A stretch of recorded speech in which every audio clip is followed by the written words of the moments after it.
No, sit down. Sit down. My name's Richard Pellande. I'm from England. We're all from England. Rafe Brown over there, Richard Cutler. Hans, in fact, is not from England. He's from your part of the world. He's from here. He's from the Low Countries.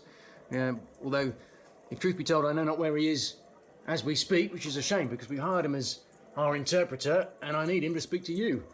Although, in fact, I do not think I need him to speak to you because you speak English so well, if you don't mind my saying so.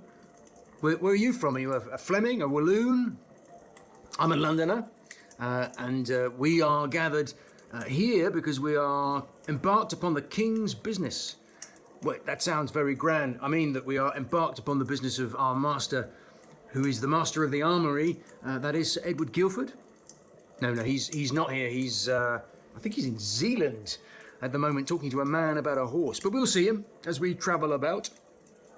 For our job is to gather all that is required for the King's interview and the King's triumph, which take place, well, not long from now, but a few short weeks away, and but a few miles away as well, I suppose, to the south of Calais.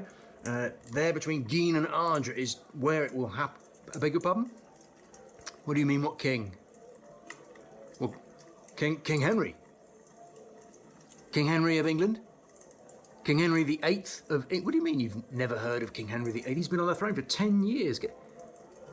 Well, I suppose, if truth be told, that is why the king is embarked upon the undertaking that he has undertaken, which is to, I suppose, to broker a peace. When the king was young, when he was new upon the throne, as many young princes will, his mind turned to war, in order that he be able to make his mark there upon the princes and potentates of Christendom.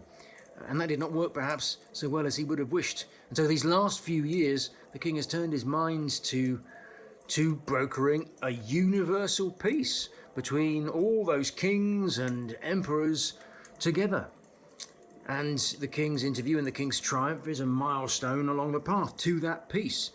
For there, at the king's interview, he will embrace and clasp to the royal bosom none other than the ancient enemy of England, which is France, in the person of the King of France, which is Francis the... Oh, you've heard of Francis I, of course. You have, who is a goodly prince, I have no doubt.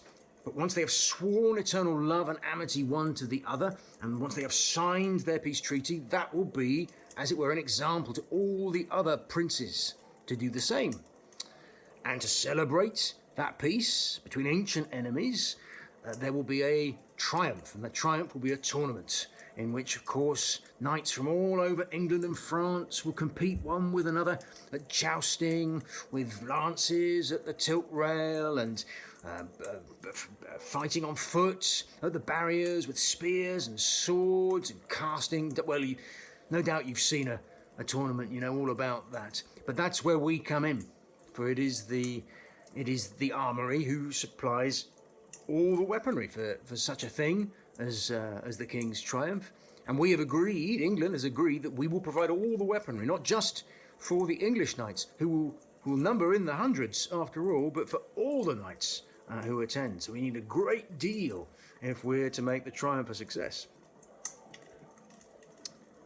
Why have we come here? Well, I thought we might have a drink. Oh, why have we come to the Low Countries? It's a good question, and this is the answer, which is that although... No. Let's be clear. The king has an armoury, and a good armoury, and a fine armoury it is. And it is staffed by some of the greatest armourers that the king could hire from any place in Europe.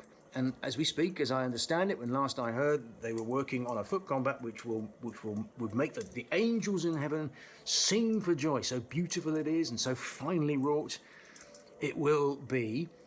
But it's the king's armoury, so it can make armour for the king. It can make armour for a handful of the king's closest, but it cannot make hundreds of swords and hundreds of vanplates and hundreds of coronels and counter-roundels and all the things that we need. So we have come to that place which has a long tradition of producing, well, some quality, but chiefest quantity. That is what we need.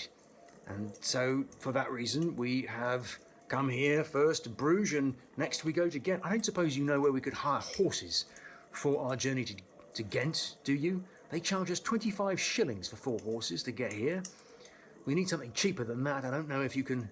Well, if anything springs to mind, you let me know. The thing is, we don't have very much time, because, what is it now? 10th of April, so Easter has come and gone.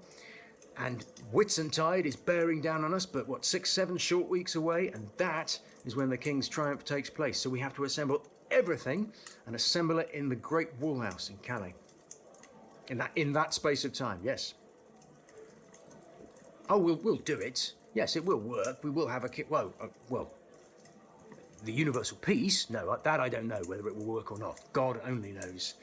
But we will do our best. And I dare say our paths will cross.